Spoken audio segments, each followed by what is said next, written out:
আগ দিয়া সামান্য ছোট্ট একটা আলোচনা করি।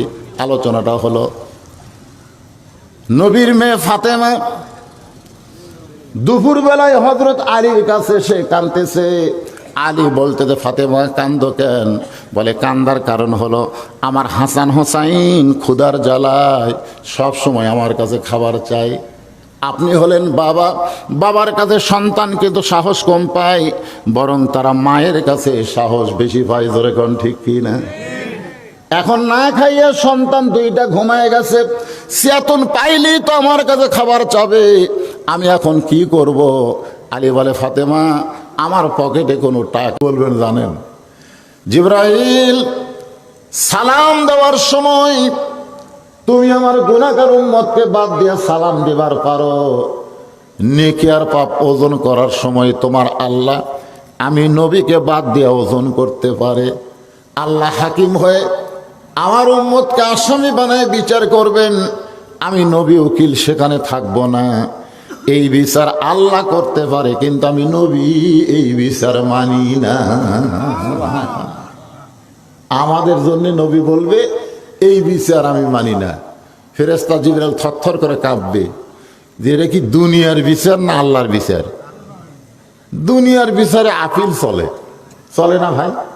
জজ কোর্টে বিচার করছে, পছন্দ হয়নি হাইকোর্ট, হাইকোর্টে বিচার করছে, পছন্দ হয়নি সুপ্রিম কোর্ট, সুপ্রিম কোর্টের বিচার যদি পছন্দ না হয় তাহলে আবার আপিল করে। জোরে কোন কথা ঠিক কিনা?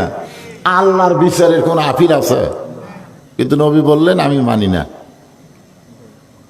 আমি আল্লাহর দরবারে আপিল করলাম। সঙ্গে সঙ্গে আল্লাহ বলবেন, নবী গো আপনাকে আমি এত ভালোবাসি, আপনার আপিলকে আমি গ্রহণ করলাম। নবী বললেন, তোমরা আমার পাশে পাশে আসো, আমি সামনে সামনে যাব, দেখি আল্লাহ কি করে। সোন আল্লাহ কন্যা আসো আমার পাশে। তখন আমরা সবাই নবীর পিছনে পিছনে যাব।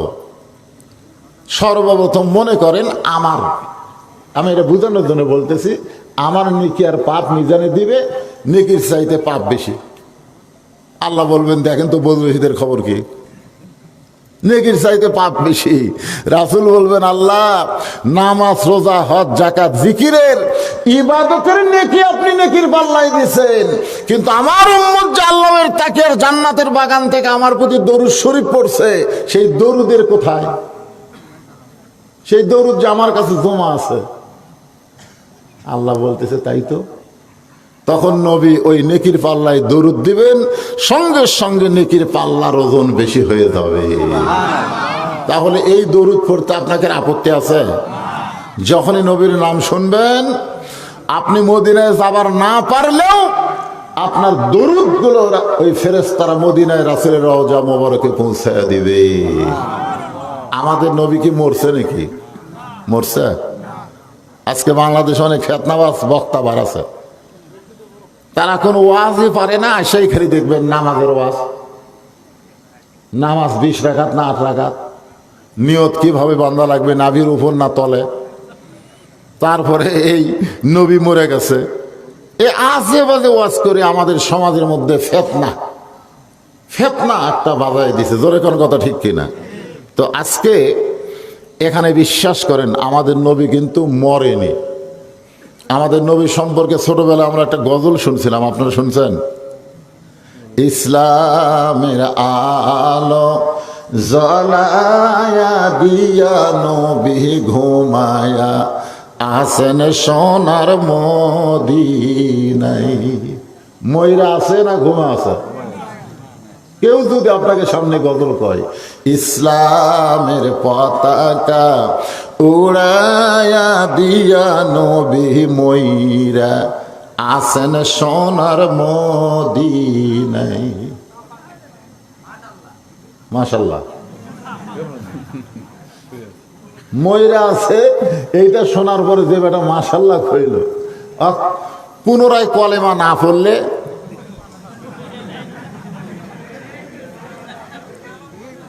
না, তাল চলবি না। তো ইসলামে তাল চলে। এই মাইকের সাউন্ড একটু কমায় দাও, এত জোরে সাউন্ড দিতে, সাউন্ড কম দাও। তাহলে আপনারা কি দরুদের ফজিলত বুঝতে পারলেন? আলহামদুলিল্লাহ আমি জীবিত আছি।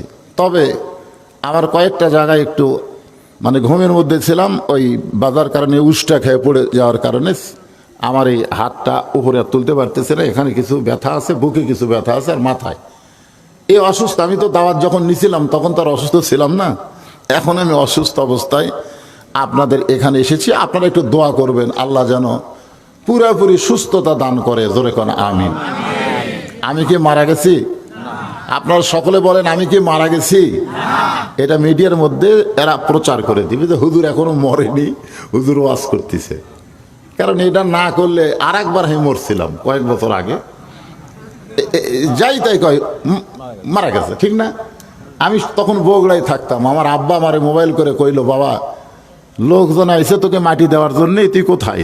বললাম তো আমি বগুড়াতে আছি। তোকে ওই পাবনা থেকে কিছু লোক আসছে মাটি দেওয়ার জন্য, তো কোন জায়গার তোর মাটি হবে?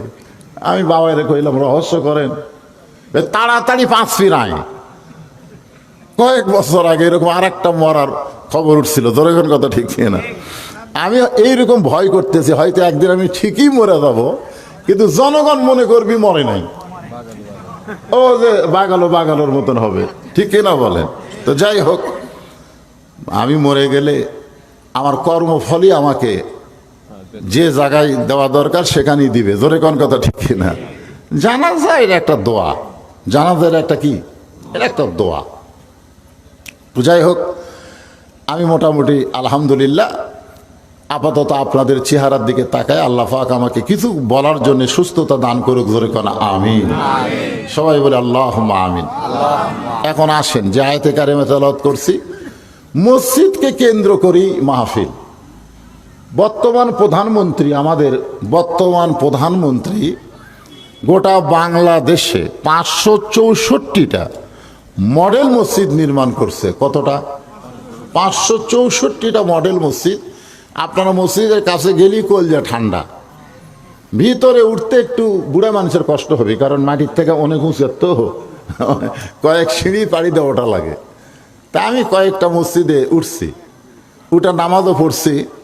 সমস্যা হলো এতগুলো মসজিদ আমাদের প্রধানমন্ত্রী বানিয়ে দিল, কিন্তু মুসল্লি সেই হারে নাই। তো আপনাদের এই যে প্রতাপপুর রাস্তার ধারে যে মসজিদ, এটা আগে কি দিয়েছিল আপনারা জানেন? মাটির একটা ছোট্ট ঘর ছিল, মনে আছে আপনাদের? তা সেখান থেকে আবার ভাঙ্গা টিন দিয়ে কিছুদিন এই সাইডে করলো। একেবারে আজমাইশি কারবার, যেখানে একটা জোরদার নাই, একটা ধনী লোক নাই, একটা টাকাওয়ালা লোক নাই, সেই মসজিদ ছাদ ঢালাই হয়ে গেল। সুবহানাল্লাহ বলেন। আমি তো আশ্চর্য হয়ে গেলাম, কে রে এটা কিভাবে হলো? খালি দেখি যে রোববার আর বৃহস্পতিবার আর মাইকলে বসে, ঠিক কিনা বলেন? কে যেন একজন একটু চায় আর আপনারা দেন, আর দেওয়ার কারণে মাশাআল্লাহ মসজিদ ছাদ ঢালাই। তো ছাদ ঢালাই হলো, সামনে কি মাস আসতেছে? পৌষ মাঘ মাস আসতেছে না? ধরে কোন কথা ঠিক কিনা? এখন যদি দেওয়াল না হয়, জানলা না হয়, দরজা না হয়, তাহলে আল্লাহ এই এলাকার মানুষের উপরে একটু রাগ করবে। কি জন্য রাগ করবে? ওই তোর কে বাড়ি ঘর হয় আর আমার ঘর হয় না? রাগ করবি কি করবি না? ধরে কোন করবি না? এ রাগ করার কারণে দেখবেন অনেকের অসুখ হবে, অনেকের ক্যান্সার হবে, অনেকের দেখবেন ছেলে হিরোইন খাবে, মেয়ে এক ভ্যানালার সাথে পুলে যাবি, এলে হবি। আমার টাকা আমার রাস্তাত খরচ করবি না, তোরকে টাকা খরচ হবি, তোরা শান্তি পাবি না। জোরে কোন কথা ঠিক কে না? আর আল্লাহর ঘর একটা তৈরি করছি আমি আপনাদের দোয়ায়, আমার মাদ্রাসায় একটা আল্লাহর ঘর আমি তৈরি করছি। বিশ্বাস করেন, ওই মাদ্রাসা এবং ওই মসজিদ তৈরি করতে আমি পৃথিবীর কারো কাছ থেকে একটা পয়সাও দান সদকা লেইনি। কেন লেইনি? কেন আল্লাহ রাসূল বলেছেন, কেউ যদি আল্লাহর একটা ঘর তৈরি করে দেয়, আল্লাহ তাকে খুশি হয়ে জান্নাতে একটা ঘর বানায় দেয়। সাহাবীরা বললেন, ইয়া রাসূলুল্লাহ, আমি যদি আল্লাহর ঘর একাই তৈরি করতে না পারি, তাহলে কি আল্লাহ আমাকে জান্নাতে ঘর দেবে? আল্লাহ রাসূল বললেন, তুমি একা তৈরি করতে না পারলে কি হবে, 10 মিলে যখন করতেছে তখন তুমি সেখানে অংশগ্রহণ করবে। কেউ 10,000 দিবে, তুমি না পারলে 10টা টাকা দিবে, আর ওই টাকাটা তোমার জান্নাতে একটা কামরা, একটা ঘর বানায় আল্লাহ দিবে। আর তোমার এই টাকাটা নষ্ট হবে না, ওটা জান্নাতের ব্যাংকে আল্লাহ অ্যাকাউন্ট খুলে দিবে। জোরে কোন সুবহানাল্লাহ। এই দান করার ব্যাপারে ছোট্ট একটা ওয়াজ করার পরে আমি আয়াতের তাফসিরে আসতেছি। ইয়া আইয়ুহাল্লাযিনা আমানুস্তাঈনু বিস-সাবরি ওয়াস-সালাহ। সালাহ মানে কি? নামাজ। এই নামাজ নিয়ে আমার কথা হবে। আর যারা বেনামাজি তারা আবার মন খারাপ করেন না। অনেকে বলে, না হুজুর আমি তো বেনামাজি না, আমি জুমার দিনে নামাজ পড়ি হুজুর। এরকম মুসল্লি আছে না নাই? 5 ওয়াক্ত পড়ে না, কিন্তু জুম্মার নামাজ পড়ে। মনে করেন আল্লাহ হাসরের ময়দানে রহমানুর রহিম খুশি হয়ে বলতেছে, যাও যারা 5 ওয়াক্ত পড়নি, খালি জুম্মার নামাজ পড়ছো, আমি আল্লাহ তাদেরকে জান্নাত দিয়ে দিলাম, যাও। কারণ আল্লাহর দয়ার কোনো শেষ আছে? তো এই কথা শুনে জুম্মা পার্টিরা জান্নাতের দিকে মারবি দৌড়, কিন্তু জান্নাতের কাছে গিয়ে দেখবি দরজাতে একটা তালা। তখন এই জুম্মা পার্টি বলবে, আল্লাহ তুমি আমাকে জান্নাত দিলে, কিন্তু জান্নাতের দরজার যে তালা আছে, এখন কি করি? আল্লাহ কয়, খুঁজে দেখ চাবি আছে। তখন তারা পকেট হাঁটায় দেখবে একটা চাবি আছে। ওই চাবিটা তালার মধ্যে ঢুকবে, কিন্তু ঘুরবি না। মানে ঢুকছে ঠিকই, কিন্তু ঘোরে না। তো বলে, আল্লাহ চাবিটা তো তালার মধ্যে ঢুকলো, ঘোরে না যে। আল্লাহ বলতেছে, তালার মধ্যে 5টা দাগ আছে, তোর চাবির মধ্যেও 5টা দাগ থাকা লাগবে। তুই দেখ তো তোর চাবির মধ্যে কি 5টা দাগ আছে? তখন না আল্লাহ, আমার চাবি তো তেল তেলা। তো তেল তেলা চাবি আর তালার মধ্যে 5টা দাগ। তখন বলবে, আল্লাহ কিসের দাগ? আল্লাহ বলবেন, ফজর, জোহর, আসর, মাগরিব, এশা। এই 5টা দাগ যদি না থাকে তাহলে চাবি ঘুরবি না, তালাও খুলবি না। তাই যারা 5 ওয়াক্ত বাদ দেখালে জুম্মা মারতিছে, এরা জান্নাত দেখবার পারবি, কিন্তু ঢুকবার পারবি না। সবাই ঠিক করলেন না? তার মানে বোঝা গেল এখানে অনেকে খালি জুম্মা পাটি আছে, খালি জুম্মা পাটি।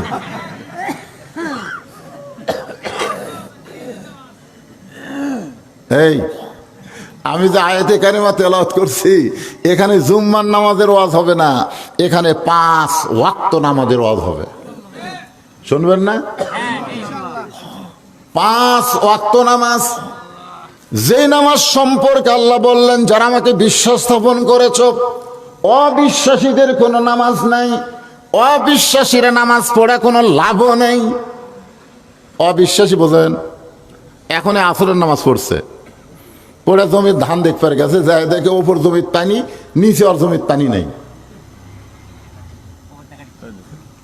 তখন চারিদিকে তাকাছে, আগে চারিদিকে তাকাছে, কেউ নেই। আস্তে করে বসে ওই জমির আলকাটা দিছে, ওই পানি দিয়ে হাত ধোছে, ধুয়ে উপর দিকে মাথা তুলে চারিদিকে তাকায় বলতেছে, আলহামদুলিল্লাহ কেউ দেখেনি। আপনার বলেন, তুমি কি বিশ্বাসী না অবিশ্বাসী? এদের জন্য আল্লাহ একটা সূরা নাজিল করছে, নাম হলো সূরা মাউন। জোরে কর, নাম কি? সূরা মাউন। আর মমতাজ একটা গান গাছে। কে গাছে? মমতাজ। কিন্তু আবার এমপি হচ্ছে রে, আবার এমপি হচ্ছে। কি গান গাছে জানেন? আল্লাহ কয়, নামাজের জোরে ফায়েসা কাজ যাবে দূরে, পাক কোরআনে রয়া আছে ঘোষণা। এখন আকাম কুকাম নামাজ রোজা একসাথে বান্দিয়া বোঝা, জাহান্নামে দিয়া রওয়ানা। আজও কেন আল্লাহর নামাজ ধরতে পারলা না? কেউ যদি আল্লাহর নামাজ ধরে, আল্লাহ বলেছেন, ইন্নাস সালাতা তানহানিল ফাহশাই ওয়াল মুনকার। একমাত্র নামাজই পারে মানুষকে যাবতীয় খারাপি থেকে বাঁচায়া দিতে। আপনারা দেখবেন 5 ওয়াক্ত নামাজি কোনো ছেলে, এই কথাটা খেয়াল করবেন, যে ছেলেটা 5 ওয়াক্ত নামাজ পড়ে, সেই ছেলেটা রাত 3টা পর্যন্ত জেগে আর্জেন্টিনার খেলা দেখবে না। জোরে কোন কথা ঠিক কিনা? কারণ ওর চিন্তা হলো ফজরের নামাজ জামাতে পড়া লাগবে, ভাই খেলা দেখার টাইম আমার নাই। জোরে কোন কথা ঠিক কিনা? যারা 5 ওয়াক্ত নামাজ পড়ে, এরা কোনোদিন ব্রাজিলের জার্সি গায়ে দিবে না, কোনোদিনও দিবে না। কারণ 5 ওয়াক্ত নামাজ ওকে যাবতীয় খারাপি থেকে বাঁচাই দিবে। এ কথা কি আমার না আল্লাহর? এই জন্য আল্লাহ বললেন, আস্তাইনু বিস-সাবরি ওয়াস-সালাহ ইন্নাল্লাহা মা'আস-সাবিরিন। কারণ মসজিদ বানানো হবে কিসের জন্যে? নামাজের জন্যে। জোরে কোন কিসের জন্যে? আজকে সেই মসজিদে নামাজ পড়তে চায় ফিলিস্তিনিরা, সেই মসজিদে ফিলিস্তিনিরা নামাজ পড়তে চায়, কিন্তু ইসরায়েলের ইহুদিরা নামাজ পড়তে দিচ্ছে না। শুধুমাত্র নামাজ পড়বে এই জন্য পর্যন্ত 21,000 ফিলিস্তিনিকে ওরা হত্যা করছে শুধু নামাজের জন্য। ধরে কান সুবহানাল্লাহ। কারণ সাহাবের একবার নবীকে প্রশ্ন করছিল, ইয়া রাসূলুল্লাহ, মক্কার কাবা আর ফিলিস্তিনের বাইতুল মুকাদ্দাস এই দুই মসজিদের মধ্যে দাম বেশি কার? না না, মক্কার কাবা আর ফিলিস্তিনের বাইতুল মসজিদ লয়, বাইতুল মুকাদ্দাস, এই দুই মসজিদের মধ্যে দাম বেশি কার? না না, না বুঝে আসবে এক কথা কসবে। আপনারা যদি না বোঝেন তাহলে চুপ করে থাকেন। আমি তো বলার জন্য আছি নাকি কন? আমি কি এখানে বলার জন্য আসি নাই? আল্লাহ রাসূল বললেন মক্কার কাবার মধ্যে নবীরা নামাজ পড়তে পারে 2-4 জন, কিন্তু সমস্ত নবী মক্কার কাবার মধ্যে নামাজ পড়ে নাই। আর ফিলিস্তিনের বাইতুল মুকাদ্দাসে আমার ইমামতিতে সমস্ত নবী রাসূল নামাজ আদায় করেছে।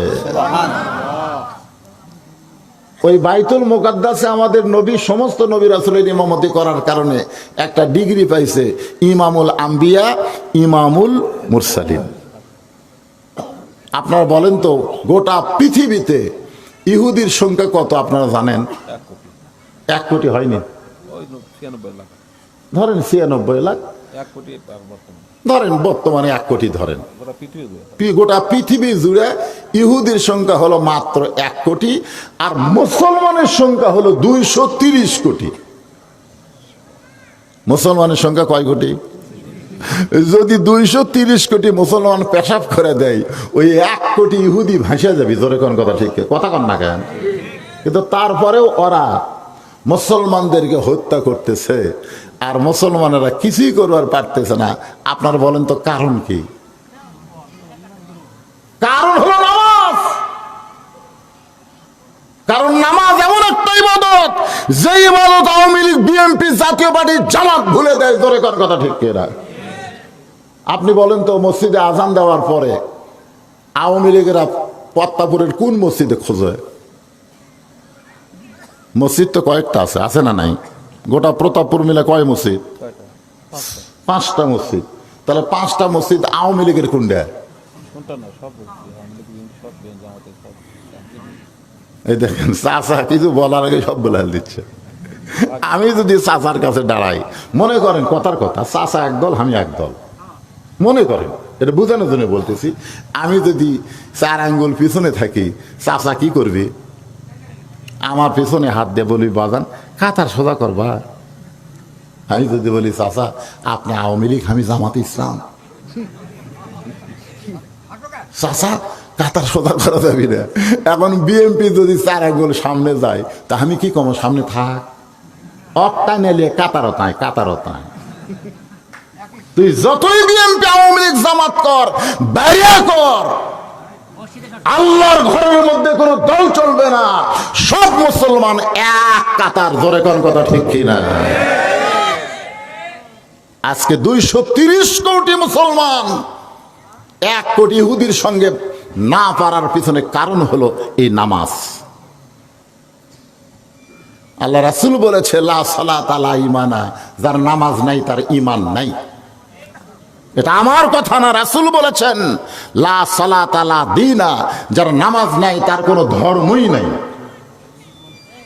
বাইনাল আবদি ওয়াল কুফরি তারকুস সালাত, বান্দার কাফেরের মধ্যে পৃথক করার জিনিস তার নামই হলো নামাজ। যে নামাজ পড়বে সে আল্লাহর বান্দা হবে, যে পড়বে না সে হবে কাফের। আমি যেই বলবো বেনামাজি, আপনারা বলবেন কাফের, বলতে পারবেন না ভাইজান? এই আপনি যদি নামাজ নাও পড়েন তাও কোন, এই জন্যই বলেন যে ফজর থেকে আপনি নামাজ ধরবেন, বাকি জীবনে আর নামাজ ছাড়বে না। আল্লাহ কয় তুই যত নামাজ না পড়েছিস গুনাহ হয়েছে, আমি ফজর নামাজ ধরার কারণে তোর সব গুনাহ মাফ করে দিলাম। তাহলে বলতে কোনো সমস্যা আছে? আমি যেই বলবো বেনামাজি, আপনারা বলবেন কাফের, বলতে পারবেন? বেনামাজি বেনামাজি। এখন আপনারা চিন্তা করতেছেন হুজুর ওয়াজ না শোনাই ভালো, আমরা কাফের হয়ে গেলাম। কে রে পাগলা, কাফের হলে মুসলমান হওয়া যাবে, কথা কোন ঠিক কিনা? কিন্তু মুসলমান হয়ে কাফের হওয়া যাবে না। হিন্দু থেকে মুসলমান হওয়া যাবে, ইহুদি থেকে মুসলমান হওয়া যাবে, কিন্তু মুসলমান কোনোদিন ইহুদি হবে না। আল্লাহ কোরআনে বলেছেন ওমাইয়াবতাগি গায়রাল ইসলাম দীনান ফালা ইউকবালা মিনহু। আল্লাহ বলেছেন ইসলাম ছাড়া অন্য কোনো ধর্ম কেউ যদি গ্রহণ করো সেইটা কবুল করা হবে না। এটা হিন্দু পড়া হলেও আল্লাহর এই কোরআনের আয়াত সত্য, জোরে কোন কথা ঠিক কিনা? এটা কি আমার আয়াত? আল্লাহর আয়াত। এখন আসেন, আমাকে এই পাড়ার মধ্যে কিছু হিন্দু আছে না নাই? আমি হিন্দু ভাইরা যদি বলে হুজুর আপনি আমাকে বিরুদ্ধে ওয়াজ করতেছেন, আল্লাহ বলতেছে বিরুদ্ধে না, লা তামুতুন্না ইল্লা ওয়া আনতুম মুসলিমুন। তুই যতই হিন্দু থাক আর খ্রিস্টান থাক, মরার সময় মুসলমান হয়ে মর। সুবহানাল্লাহ। যেরকম পুবীর মিত্র, পুবীর মিত্র, যেরকম কি মিত্র, এই পুবীর মিত্র নাম শোনেন না আপনারা? সিনেমা মরছে, ও অভিনয় স্ট্রোক করা মরে। আচ্ছা, ওই ওই লোকটা একেবারে বুড়া বয়সে, বাইরে বুড়া বয়সে আইসা ছেলে মেয়ে সব গুলে মুসলমান হয়ে গেল। সুবহানাল্লাহ। শেষ ভালো যার, সব ভালো তার। আল্লাহ রাসূল বলেছেন সারা জীবন ভগবান ভগবান ভগবান ভগবান করছে, আর মরার সময় লা ইলাহা ইল্লাল্লাহ বলে মারা গেছে। রাসূল বলেন শুধুমাত্র লা ইলাহা ইল্লাল্লাহ বলে মরার কারণে আমি আল্লাহর সারা জীবনের অপরাধকে মাফ করে দিবে। জোরে কোন সুবহানাল্লাহ। তাহলে এখন মনোযোগ দিয়ে শোনা লাগবে। যে নামাজ নেওয়াজ করব এই নামাজের কথা শোনার দরকার আছে না নাই? কারণ আমরা যে ঘরটার উন্নয়ন কল্পে মাহফিল করতেছি সেইটাই হলো নামাজের ঘর। জোরে কোন কিসের ঘর?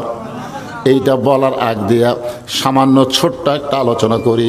আলোচনাটা হলো নবীর মেয়ে ফাতেমা দুপুরবেলায় হযরত আলীর কাছে সে কাঁদতেছে। আলী বলতেছে ফাতেমা কান্দো কেন? বলে কান্দার কারণ হলো আমার হাসান হোসাইন ক্ষুধার জ্বালায় সব সময় আমার কাছে খাবার চাই। আপনি হলেন বাবা, বাবার কাছে সন্তান কিন্তু সাহস কম পায়, বরং তারা মায়ের কাছে সাহস বেশি পায়। জোরে কোন ঠিক কি না? এখন না খাইয়া সন্তান দুইটা ঘুমায় গেছে, চেতন পাইলেই তো আমার কাছে খাবার চাবে, আমি এখন কি করব? আলী বলে ফাতেমা আমার পকেটে কোনো টাকা। হযরত আলী একটু ধৈর্য ধরার পরে ফাতেমা একটা ওড়না নিয়ে এসে হযরত আলীর হাতে দিলেন, দিয়ে বললেন স্বামী গো, আমার এই ওড়নাটা বিক্রি করে যেই টাকা হবে সেই টাকা দিয়ে আপনি হাসান হোসেনের খাবার নিয়ে আসবেন। হযরত আলী ওড়নাটা জামার পকেটের মধ্যে ঢুকাইলেন, জামার পকেটের মধ্যে নিয়ে বাজারের মধ্যে ঘুরতেছেন আর চিন্তা করতেছেন আমি ওড়নাটা বের করে যদি বিক্রি করবার চাই, আর খরিদ্দার যদি জিজ্ঞাসা করে কার ওড়না, আমি যদি বলি আমার বইয়ের ওড়না, তাহলে খরিদ্দার মনে করবে পুরুষ মানুষ যখন বইয়ের জিনিস বেচা খায় ওই পুরুষটাই হলো দুর্বল পুরুষ। আপনারা বলেন তো বইয়ের জিনিস বেচা খাওয়া লক্ষণ ভালো না খারাপ? আমাদের মধ্যে অনেকে নাই, খাবার বসে খালে বইয়ের গলার দিকে দেখা থাকে। বউ কয় কি দেখো গো, তোমার বউ তুমি দেখতে, আগে খাও তারপরে দেখো। খালি তাকায় থাকে। তখন বউ একেবারে ব্লাউজ খুলে দিছে, দেখো দেখো। স্বামী বলতেছে হতে হচ্ছে না রে, হতে হচ্ছে না। বউ কয় কি হচ্ছে না? বলে জমির ধারে একটা জমি বাড়াইছে 80,000 টাকা দাম, কিন্তু আমার 60,000 টাকা আছে, আর 20,000 টাকা হলেই জমিটা হয়। বউ বলতেছে ধৈর্য ধরেন, এবার না হলে সামনে বার হবে। স্বামী বলতেছে তোর বাপের জমি, যে আমি ধৈর্য ধরলে ওই জমি থাকবি। বউ বলতেছে রাগ করেন কেন, তাহলে আমি করবো কি? স্বামী বলতেছে ওই যে বিয়ের সময় তোর বাপ যে মালাটা দিছে গলা পরে আমাকে ভাত খাওয়াচ্ছিস, ওই মালা সোনার মালা কিন্তু সাইজ নাই, ওলা মালা আর চলে করে, ওই মালাটা আমাকে দে, বিক্রি করে আমি জমিটা নেই। এই ভাত খাইতে খাইতে শপথ করে বলতেছি আগামী বছর তো 2 ভরি সোনার, এটাতে 1 ভরি, তোকে দেবো 2 ভরি সোনার একটা ডিজিটাল মালা। বউ স্বামীর কথা খুশি হয়ে মালা খুলে দিছে, ওই বেচে জমি লিছে। বইয়ের মালা বেচে কি লিছে। মেয়েরা কিন্তু সব কথা খেয়াল না থাকলেও কিছু কথা মেয়েদের খেয়াল থাকে কি থাকে না। বলে কিন্তু 1 বছর পরে এসে বলতেছে, কে গো স্বামী, গত বছর মালা বিক্রি করে জমি নিলেন, আমাকে মালা দেবেন না? তখন স্বামী মুচকি মুচকি হাসে। বউ বলে, হাসেন কেন? বলে, তুই বজরশিদের ওয়াজ শুনিস নি? বউ কয়, বজরশিদ আবার কি ওয়াজ করছে? বজরশিদ ওয়াজ করছে মেয়েরা কেবলমাত্র এক ব্যক্তির জন্য সাজতে পারবে, সেই ব্যক্তি হলো তার স্বামী। তো তোকে যদি মালা ছাড়াই আমাকে ভালো লাগে, তাহলে মালা কেনার কি দরকার রে?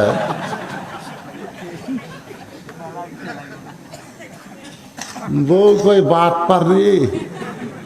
এরকম কিন্তু স্বামী আছে না নাই? জোরে কেন আছে না নাই? বইয়ের জিনিস বেচা খায়। হযরত আলী চিন্তায় পড়ে গেল, এই ওন্নাটা বিক্রি করতে গেলে যদি খরিদ্দার জিজ্ঞাসা করে, আলী ভাই, ওন্না তো পুরুষ মানুষ পরে না, ওন্না পরে হলো মেয়ে মানুষ, এই ওন্নাটা কার? আর আমি যদি বলি ফাতেমার, তাহলে সঙ্গে সঙ্গে খরিদ্দার মনে মনে চিন্তা করবে, আলী যখন বইয়ের ওন্না বেচা খায়, আলী হলো দুর্বল পুরুষ। হযরত আলী পকেটের মধ্যে ওন্না নিয়ে ঘুরতেছে, কিন্তু বের করার সাহস পাচ্ছে না। এমন সময় এক খরিদ্দার এসে সালাম দিয়ে বলে, আলী ভাই, আমার মনে হয় আপনি কিছু বিক্রি করবেন। আলী চমকে গেল, পকেটের মধ্যে আছে ওন্না, দুনিয়ার কেউ জানে না, জানে কে? কিন্তু খরিদ্দার বলতেছে, আমার মনে হয় আপনি কিছু বিক্রি করবেন। সঙ্গে সঙ্গে হযরত আলী পকেট থেকে ওন্না বের করলেন। খরিদ্দার একটা ব্যাগ এরকম তার সামনে ধরলো। আলী ওন্না দিলেন।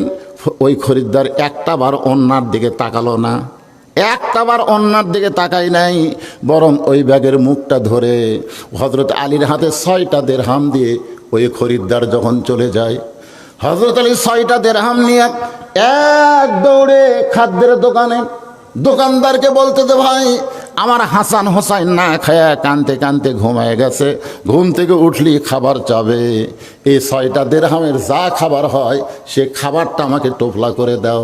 দোকানদার তাড়াতাড়ি টোপলা করে যখন হযরত আলীর হাতে দিবে, এমন সময় এক ফকির এসে হযরত আলীর সামনে সালাম দিয়ে বলে, আলী ভাই, আজকে 3 দিন হলে আমার বাড়িতে কোনো খাবার নাই, মেহেরবানি করে যদি আমার একটু দান করতেন, তাহলে আমার পরিবার নিয়ে আমি একটু খাবার খাইতাম। আলী মনে মনে চিন্তা করে, 6টা দিরহাম দিয়ে সন্তানের জন্য খাবারের টোপলা নিচ্ছি, আর এমন সময় ফকির আমার সামনে। আল্লাহর কোরআন বলতেছে, আম্মা সাইলা ফালা তানহার। আলী রে, আল্লাহর কোরআনকে যদি বিশ্বাস করিস, তাহলে সাইলকারীকে ফিরাইয়া দিস না। জোরে কোন সুবহানাল্লাহ। আল্লাহর কোরআনকে যদি বিশ্বাস করিস, তাহলে সাইলকারীকে ফিরাইয়া দিস না। আল্লাহ কোরআনে বলেছেন, ইন্নামা আমওয়ালুকুম ওয়া আওলাদুকুম ফিতনা, নিশ্চয় তোমাদের সম্পদ আর সন্তান তোমাদের বিপদের কারণ।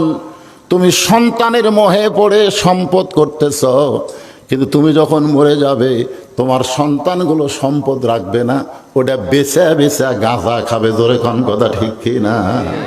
এই জন্য আল্লাহ কোরআনে বলেছে, সম্পদ আর সন্তান হলো বিপদের কারণ।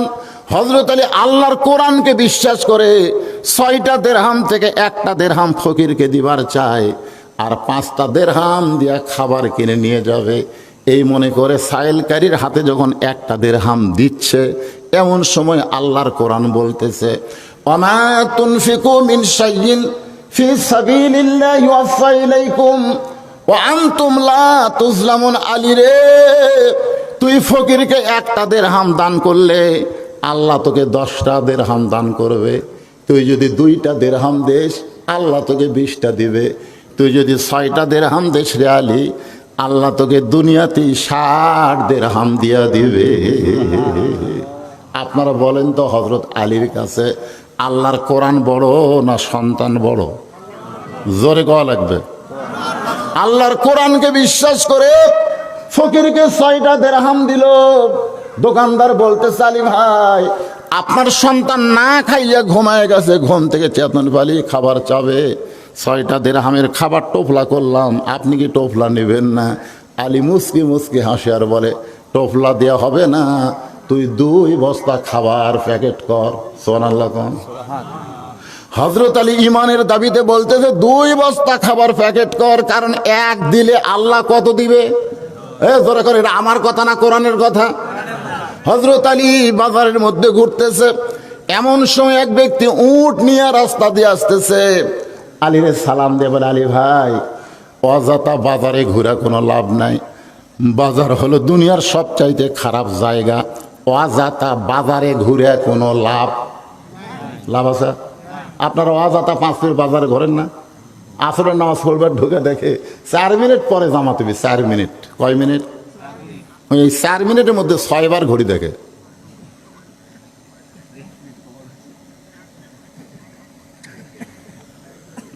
দেখেন তার কয় মিনিট? বা আরো 2 মিনিট। আজ ঘড়ি লড়তেছে না রে, আজ 4 মিনিটের মধ্যে 6 বার ঘড়ি দেখেও আফসোস করে কয় আজ ঘড়ি লড়তেছে না। অথচ দেলোয়ারের স্টলে আইসা ঘন্টার পর ঘন্টা আড্ডা গুলি মারতেছে, দেলোয়ার খালি গাল ফুলে খারাপ হয়ে আসে। এই শালারা গল্প ছাড়ে না, আমার অন্য খরিদ্দারও বসার চান্স পায় না। ধরে কথা কন না কেন? মসজিদের মধ্যে তুমি 4 মিনিটের মধ্যে 6 বার ঘড়ি দেখো। তুমি কি জানো যেই ঘরের মধ্যে তুমি বসে আছো সেই ঘরের দরজায় তুমি কি দোয়া পড়েছো? একটাবার খেয়াল করে দেখেছো যে দোয়াটা তুমি পড়েছো? আল্লাহুম্মা আফতাহলি আবওয়াব রাহমাতিক। এই দরজা দিয়া যারা ঘরের মধ্যে ঢুকলো, যতক্ষণ ঘরের মধ্যে থাকবে নামাজ পর্যন্ত, নামাজের পরে থাকা যাবে না, নামাজ পর্যন্ত যতক্ষণ থাকবে ততক্ষণ অবারিত রহমত আল্লাহ তার উপর বর্ষণ করবে। জোরে বলেন সুবহানাল্লাহ। আমি কি বলছি? নামাজ পর্যন্ত, নামাজের পরে থাকা যাবে? 3 জন মুসল্লি বসে আছে 4 ফ্যান দিয়ে। কয় ফ্যান? 4 ফ্যান ঘুরতেছে, ওরা 3 জন গল্প করতেছে। ফেরেশতা কয় আল্লাহ সবাই নামাজ পড়া চলে গেল, এরা 3 জন যে 4 ফ্যান দিয়ে গল্প করতেছে, এর কে রেজাল্ট কি? আল্লাহ বলতেছে নামাজের পরে ওরকে মাথার উপর যে ফ্যান ঘুরিছে, ওই ফ্যানের বিল, কারেন্টের বিল এই 3 জন আলাদাভাবে না দেওয়া পর্যন্ত এরা জান্নাতে যাবে না। কারণ মসজিদ আর বাপের ঘর না যে ইচ্ছা মতো গল্প করবে। ধরে কোন কথা ঠিক কিনা? 2-1 জন যে মসজিদের ফ্যান দিয়ে শুতে পড়ে, ওনার বাপের বাড়ি। কি মসজিদ তোমার বাপের ঘর? নামাজের আগে আজানের পরে যতক্ষণ আপনি থাকবেন ততক্ষণ আল্লাহর পক্ষ থেকে অবারিত রহমত আপনার উপর বর্ষণ হবে। কারণ দোয়া করেছেন আল্লাহুম্মা আফতাহলি আবওয়াব রাহমাতিক। তাহলে মসজিদের মধ্যে মন ছটফট করে। আল্লাহ বলেছেন আস্তাইনু, খুব খেয়াল করবেন, আস্তাইনু বিস-সাবরি ওয়াস-সালাহ ইন্নাল্লাহা মা'আস-সাবিরিন। উটলা বলতে চালি ভাই, অযথা বাজারে ঘুরে কোনো লাভ নাই। এই উটটা আপনি কিনে নেন 100 দিরহাম।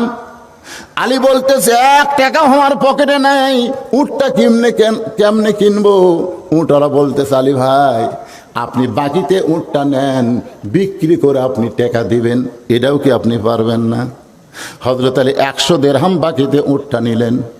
উটটা নিয়ে যেই মাত্র বাজারে গেছে, চারিদিক থেকে খরিদ্দার এসে আলীকে ঘিরে ধরছে। রাসূল বলেছেন একজন আলেমের চেহারার দিকে যদি তাকাও, আল্লাহ তোমার জীবনের সগীরা গুনাহ মাফ করে দিবে। আপনারা বলেন তো হযরত আলী কি তুইয়া মুই আলেম না বড় আলেম? কত বড় কণ্ঠ! আল্লাহ রাসূল যখন মদিনার প্রেসিডেন্ট ছিলেন তখন হযরত আলী ছিল শিক্ষামন্ত্রী। আবু বকর রাদিয়াল্লাহু যখন মদিনার খলিফা ছিলেন তখনও হযরত আলী হচ্ছে শিক্ষামন্ত্রী। উমর ফারুক যখন মদিনার খলিফা ছিলেন তখনও হযরত আলী হচ্ছে শিক্ষামন্ত্রী। সুবহানাল্লাহ। হযরত ওসমান যখন মদিনার খলিফা তখন আলী হচ্ছেন শিক্ষামন্ত্রী। কারণ রাসূল বলেছে আনা মাদিনাতুল ইলমে ওয়া আলীও বাবুহা, আমি হচ্ছে ইলমের শহর আর আলী হচ্ছে তার দরওয়াজা। ধরে কোন সুবহানাল্লাহ। ওই যে দেখেন কয়টা একসাথে উঠলো, ওরা কি যেন অকাম করবি। দেখেন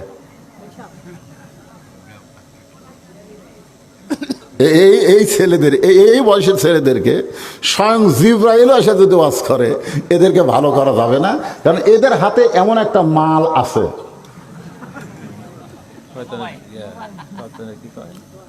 এমন একটা মাল এদের হাতে এসে গেছে যে স্বয়ং জিবরাইল যদি ওয়াজ করে এদেরকে ভালো করা যাবে না।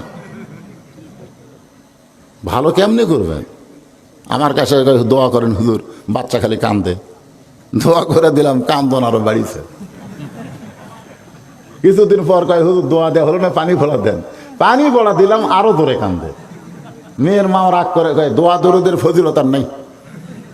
এক আধ মাস পরে কইলাম মা খবর কি? কয় আর কান্দে না। তো কোন দোয়ায় কান্না বন্ধ হলো? কয় ওই যে যখনই কান্দে মোবাইল চালু করে দেই। হুজুর জানেন আমার বাচ্চা মোবাইল ছাড়া খায় না, মাসুম বাচ্চাকে মোবাইল দিছে, আর এই এর তো তাগড়া আইডিয়া হয়ে গেছে। ধরে কোন কথা ঠিক কিনা? এই আইডিয়াগুলো মিস কল পাচ্ছে, উঠে চলে যাচ্ছে একসাথে।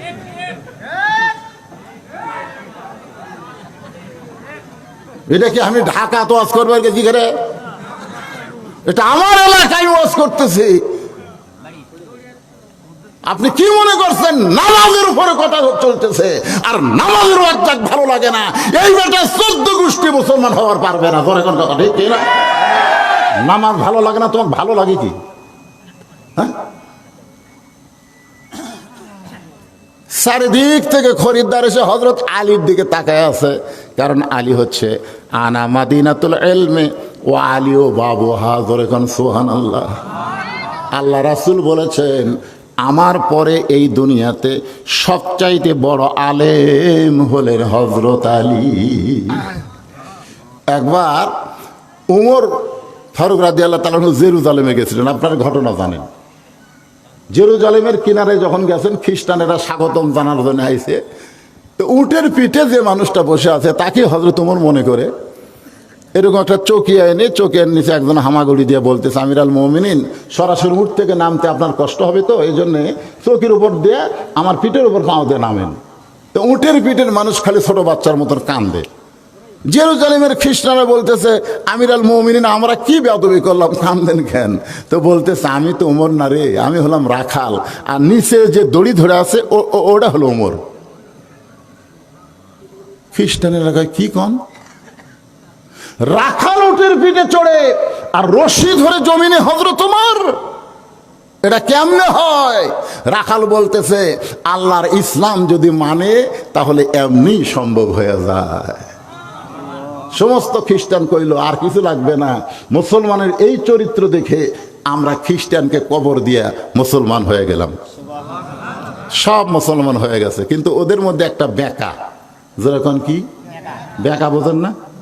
কুত্তের নেফ বেকা না সোজা। পীর সাহেব বলতেছে, কি জন্য আমার কাছে এত ঘোরাঘুরি করিস? হুজুর গরিব মানুষ, সংসার চলে না, জিন হাজির করা শিক্ষা দেন। তো জিন হাজির করা শিক্ষা দিছে। ওই বাড়ির যা দোয়া দরুদ পড়ছে, জিন আছে। কি জন্য হাজির করছেন? বলে গরিব মানুষ ভাই, অনেক টাকার দরকার। তো জিন টাকা দিয়ে চলে গেছে। পরে আবার জিন হাজির করছে। জিন বলে কি জন্য ডাকতেছেন হুজুর? বলে আমার ভাঙ্গা বাড়ি চাঙ্গা করে দেওয়া লাগবে, দিছে। পরে জিন বলতেছে, হুজুর এখন কি করব? বলে এখন ভালো ভালো যত খাওয়া আছে হোটেলরা চুরি করে নিয়ে এসে আমাকে দে। জিন দিয়া বলে, হুজুর এখন কি করব? বলে এখন আর কোনো কাম নাই, তুই যা। না না না না, আপনি আমাকে হাজির করছেন, আমি তো যাবো না, কাম দেন। আমার তো কাম নাই রে, কি কাম দেবো? কাম না থাকলে আপনার ঘাড় ভাঙবো। ওই পীরের কাছে মারছে দৌড়। পীর সাহেব কয় দৌড়েস কেন?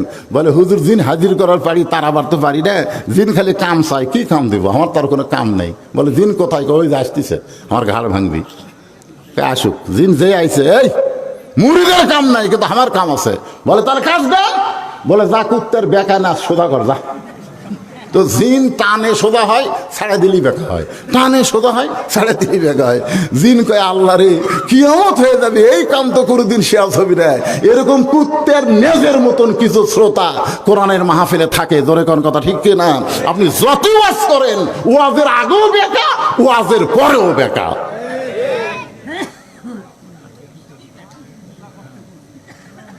আপনার কি বেকা হয়ে শুনতেছেন না সোজা হয়ে?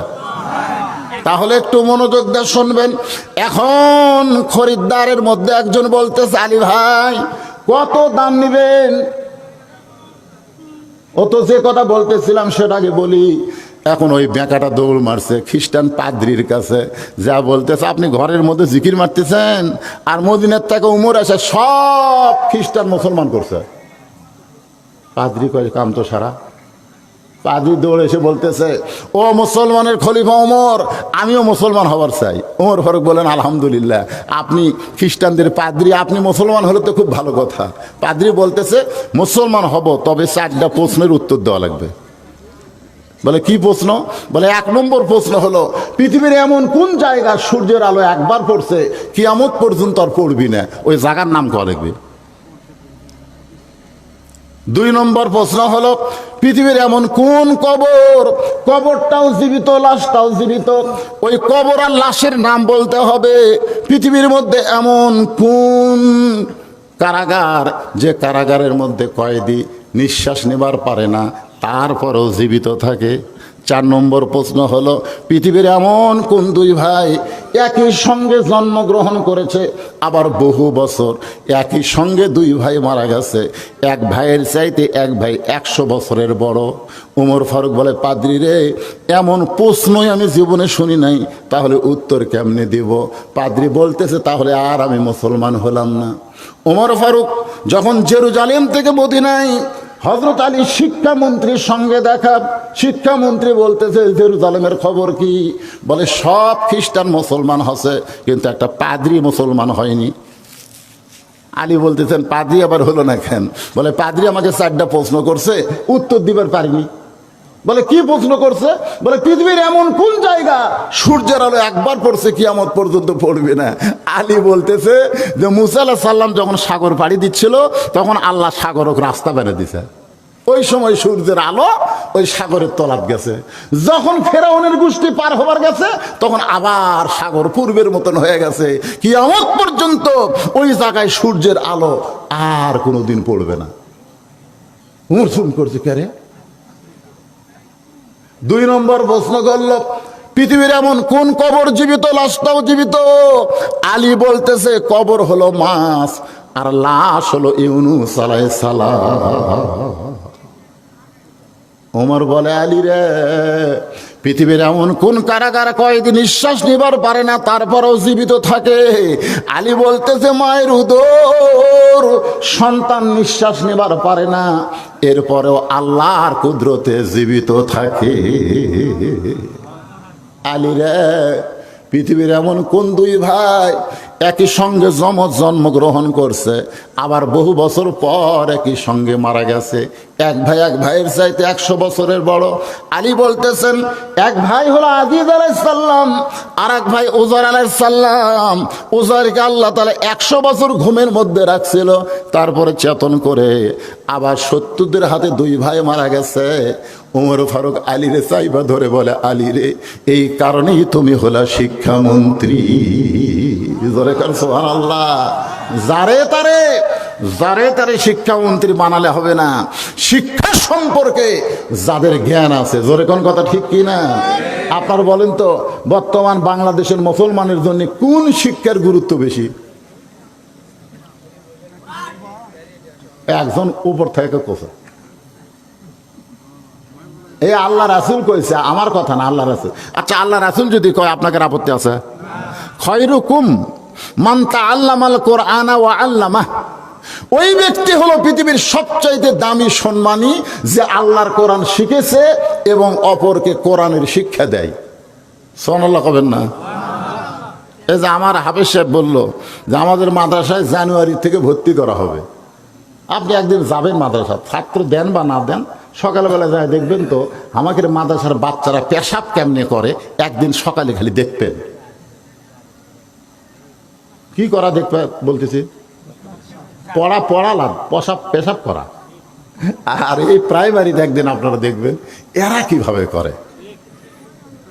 এই 2 দলের পেশাব করা দেখলে আপনি বুঝবেন যে এখানে কি শিক্ষা দেওয়া হয়, ওখানে কি শিক্ষা দেওয়া হয়, এই 2টার মধ্যে পার্থক্য কি। এখানে শিক্ষা হয় আগডম বাগডম ঘোড়াডম সাজে, ঢাক ঢোলক ঝাঁঝর বাজে, যার মধ্যে একটা কথাও সত্যি নেই। আর ওখানে শিক্ষা দেওয়া হয় যালিকাল কিতাবুল আরাই বাফি হুদাল্লিল মুত্তাকিন, একটা কথাও মিথ্যা নেই। জোরে কোন কথা ঠিক কি না? এই প্রাইমারির ছাত্র পিঠত ব্যাগ লিয়ে, আমি দেখছি পিঠত ব্যাগ লিয়ে ওই দিক দিয়ে রাস্তায় কুটিলে আসতেছি, এই পিঠত ব্যাগ লিয়ে খাড়া হয়ে ওই হাফ প্যান্টের যন্ত্র বার করে মুততেছে, মানে এক সাইড করে কাজ করে পেশাব করতেছে। আমি মোটর সাইকেল থেকে বললাম, কে রে কোন ক্লাসে পড়িস? ক্লাস 2-এ পড়ি। তো বসে থাকা পেশাব কর, এই বসে থাকা পেশাব কর। কেমনে পেশাব করা লাগে তোর স্যার শিখায়নি? ও তখন বলে স্যার সাথে কি কয়, মাঝে মাঝে পেশাব করা যায় দেখে আমার স্যারই খারাপ হয়ে পেশাব করে। আর যদি বিশ্বাস না হয় মাদ্রাসায় যাবেন, ভর্তি করার পরে তাকে আগে হুজুর শিখাবে পেশাব কেমনে করা লাগবে, পায়খানা কেমনে করা লাগবে। কারণ যেই কিতাবটা তোমরা ধরবা ওই কিতাব সম্পর্কে আল্লাহ বলেছেন লা ইয়ামাসসুহু ইল্লাল মুতাহহারুন। তুমি ততক্ষণ পর্যন্ত স্পর্শ করতে পারবা না যতক্ষণ পর্যন্ত তুমি পবিত্র না হবে। এক খরিদ্দার বলে, আলী ভাই উটটার দাম কত নিবেন? আলী বলতেছে, দাম কত নিব সেইটা আমি বলবো না, উটটা যদি তোমার পছন্দ হয় তুমি তাহলে দাম কও। খরিদ্দার বলে, আপনি আমার কাছে আসেন। কানে কানে বলতেছে 160 দিরহাম। সোনাল্লাহ কয় না কেন? কত দিয়া কিনছে আর কত দাম কয়? উটওয়ালারে 100 টাকায় ফেরত দিয়া বাকি 60 দিরহাম নিয়ে দোকানে গেছে। দোকানদারকে বলতেছে, দোকানদার ভাই খবর কি? বলে 2 বস্তা প্যাকেট করেছি। বলে দাম কত? বলে 60 দিরহাম। হযরত আলী দোকানদারকে 60 দিরহাম দিয়ে 2 বস্তা কান্দে নিয়ে বাড়ির দিকে রওনা দিয়েছে। সুবহানাল্লাহ বলেন। দরজাতে সে ডাকতেছে, ও হাসান হোসেনের মা, দরজা খোলো, দরজা খোলো। ফাতেমা জানলা দিয়ে তাকায় দেখে ওন্না বিক্রি করার টাকা দিয়ে বড় জোর 1 টোপলা খাবার হবে, কিন্তু স্বামীর কান্দে কয় বস্তা? 2 দরজা ওই পার থেকে বলতেছে খুলবো না। এই মনোযোগ দিয়ে শোনেন মায়েরা, এই মায়েরা যারা আছেন একটু মনোযোগ দিয়ে শোনেন।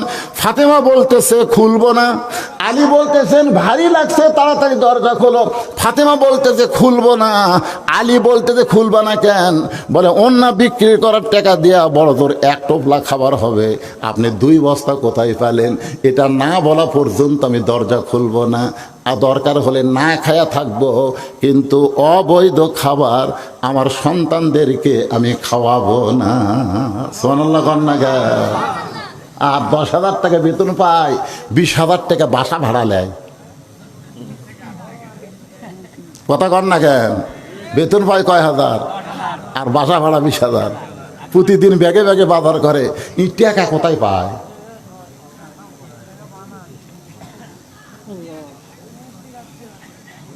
বউ যদি বলতো আপনি 10,000 টাকা বেতন পান, 3,000 টাকা টিন শেড বাসা নেন, 7,000 টাকা হালাল ভাবে খাবো, একটা স্বামীও দুর্নীতি করতো না। ধরে কোন কথা ঠিক কিনা?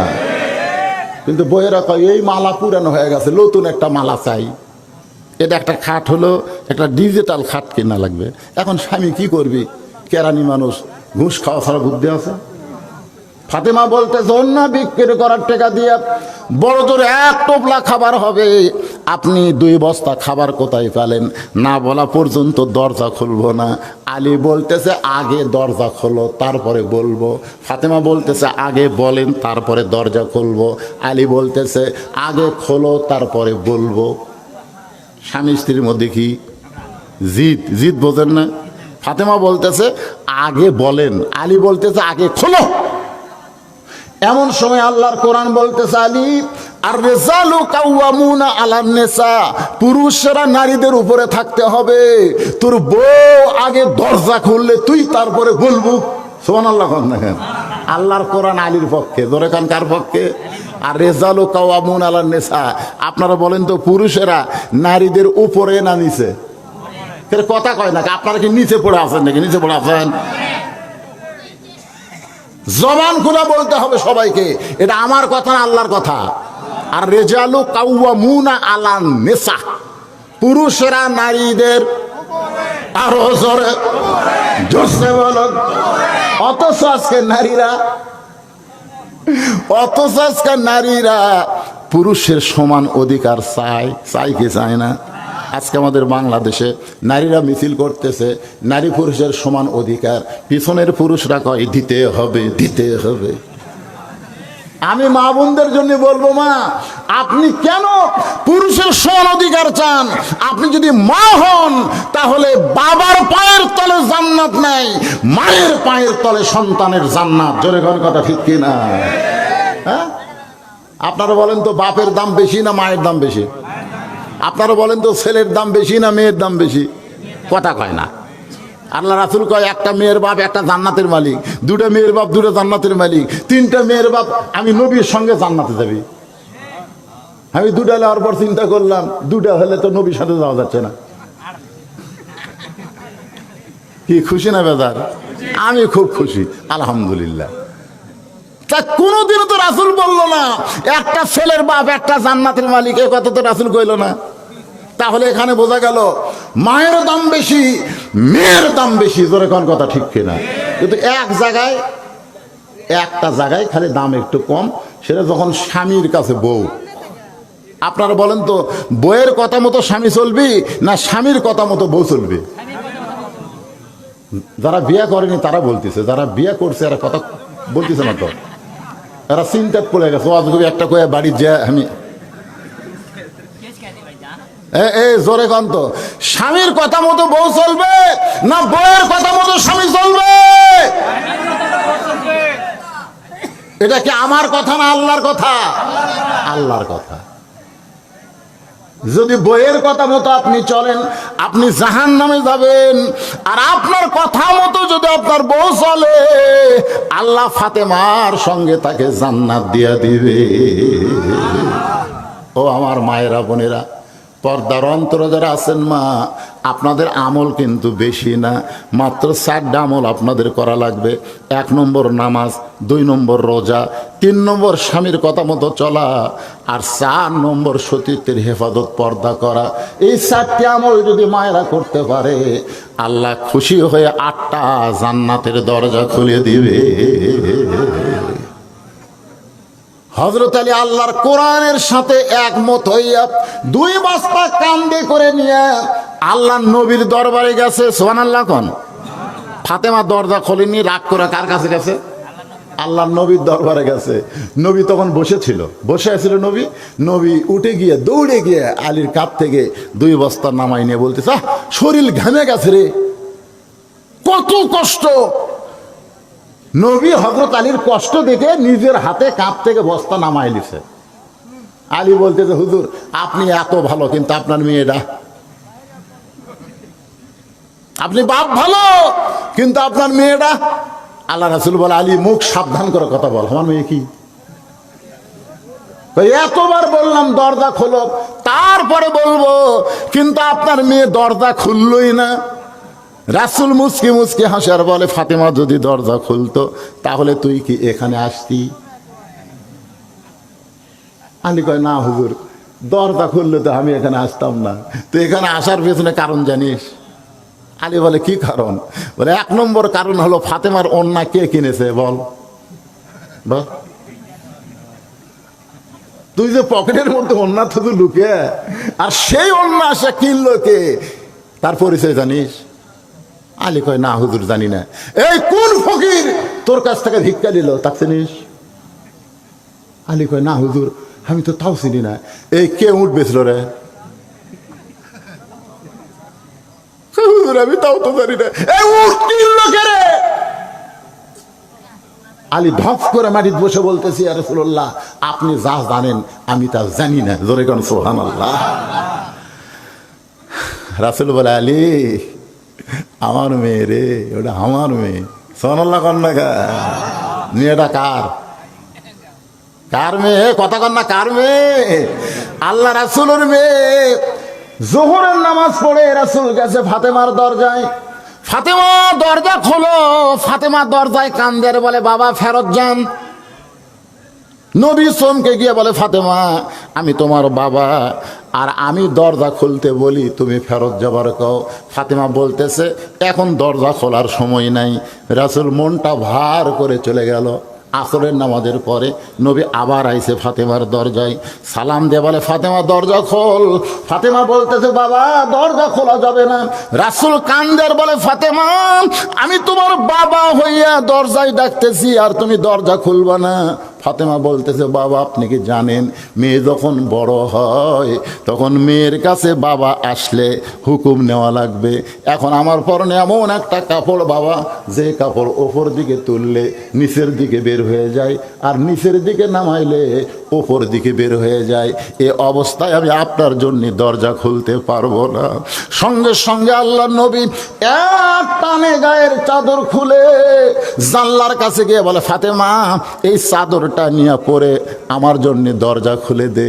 নবীর গায়ের চাদর ফাতেমা পরার পরে যখন দরজা খুলে দেয়, আল্লাহ রাসূল ফাতেমার হাত ধরে একটা চুমু দিয়ে বলে, ফাতেমা 33 বার সুবহানাল্লাহ, 33 বার আলহামদুলিল্লাহ, 34 বার আল্লাহু আকবার জিকির কর। এই দুনিয়ার কষ্ট কষ্ট না, আল্লাহ তোকে সাইদাতুন নিসাই আহলেল জান্নাহ, জান্নাতি নারীদের নেত্রী বানায়া দেবে। আমার মায়েরা যারা পর্দার অন্তর আছেন, মা একটু মনোযোগ দিয়ে শুনবেন। ফাতেমা বড় পর্দা নিশি ছিল, নিজের বাবার জন্যও দরজা খুলতে চায় না শরীরের কাপড় ঠিক না থাকলে। যে কথা বলতেছিলাম, কয়টা কথা? 4টা। ধরে কোন কয়টা? অন্যা কে কিনছে? আলী কয় জানি না। কোন ফকির ভিক্ষা নিল? আলী কয় জানি না। কোন উটলা উট বিক্রি করলো? আলী কয় জানি না। কে খরিদ্দার হয়ে কিনলো? আলী কয় জানি না। রাসূল বলে, আমি জানি। এখন তুই কি শুনবি? সঙ্গে সঙ্গে আলী বসে বলে, ইয়া রাসূলুল্লাহ, আপনি হলেন ওস্তাদ আর আমি হলাম আপনার ছাত্র। আলী বসে গেছে, নবীর কাছ থেকে শুনবি। এখন আমি আপনাকে বলবো নবীর ওই কথাগুলো রিলে করে আপনারা কারা কারা শুনবেন একটু আল্লাহ হাত দেখান তো দেখি। এ যারা শুনবি না দেখেন তো কে হাত তোলেনি, দেখেন তো। এর হাত যান লুলা হয়ে যায় রে, টান টান করে তোলেন তো। আলী শুনবি, আলী শুনবি, আর তোমরা শুনবা না মানে? ওই দেখছেন খাড়া হয়ে হাত তুলছে না। এই বেটা গুলো, এই বস বাবা, বস বস বস। আমি না বলে আপনাদের এলাকার ছেলে আপনাদের সঙ্গে ওয়াদা খেলাপ করবো না, আমি বলবোই। কারণ আমি কি আপনাদের ছেলে না? কতক্ষণ আপনাদের ছেলে না? অবশ্যই বলবো। কিন্তু তার আগ দিয়ে এই মসজিদের কিছু কি কি লাগবে রে? মসজিদের ফর্দি দাও। মাজা গোটালি মাটি আছে, মাজা আছে, বালুর মধ্যে নামাজ হবে। আপনার গোসলখানা পায়খানা পাকা করলেন, আর আল্লাহ নবীর ঘরের মাজা বালুরে। এই বালু মাজা পাকা করার জন্য 1000 ইট দিবে কোন আল্লাহর পাগল? দুনিয়ার আল্লাহর ঘর দিবে, আল্লাহ তাকে জান্নাতের একটা ঘর বানায় দিবে। ধরে কোন সুবহানাল্লাহ। 1000 ইট। এই এতগুলো মানুষের মধ্যে 1000 ইট দিবেন কোন আল্লাহর পাগল? বেশি হয়নি কিন্তু। আপনি যখন 1000 ইট নিয়ত করবেন, আল্লাহ কয় তোর আমার নামে একটা হজ লিখলাম, যা। প্রত্যেকে টাকা আমি তোকে দেবতেই বুঝতে পারবো না। আলী যদি আল্লাহর সাথে সাথে 6 টাকার জন্য 60 টাকা দেয়, আল্লাহকে আপনাকে দিতে পারবি না? যখন পারবি কে? পারবে না। ওই বালু মাজা ইট করা লাগবে, 1000 ইট দিবেন কে? হাত তোলেন। আগে ইটটাই তুলি তো 1000। একবারে কি অত চাপ দিল? চাপের ছোটো চেপা হয়ে যাবি। এই মেম্বার সাহেব কোটি লিটন কোটি গেল? আমার লাগে না 1000 কি? লিল্লাহে তাকবীর। আজকের মাহফিলের সম্মানিত সভাপতি আমার চাচা 1001 নম্বর ইট জোরে খান মারহাবা। আর ইট দিলে হবি না, হাসাল মাটির মতন ইট দিলে চলবে। 1 নম্বর। হ্যাঁ চাচা 1 নম্বর।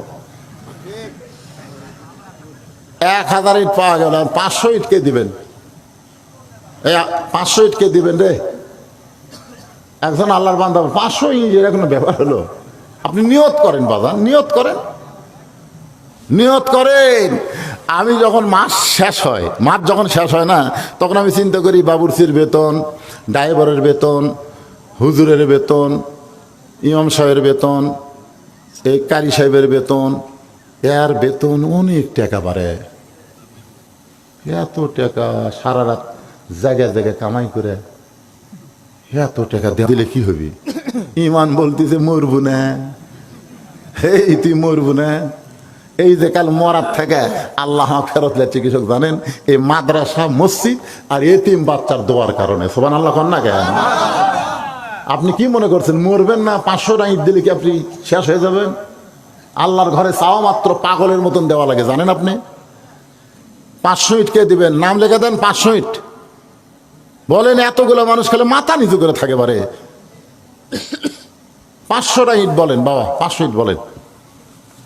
1 নম্বর 500 ইট। কেউ দিবেন না? আপনি জানেন ইসলামের সবচেয়ে বড় বড় দান কিন্তু গরিব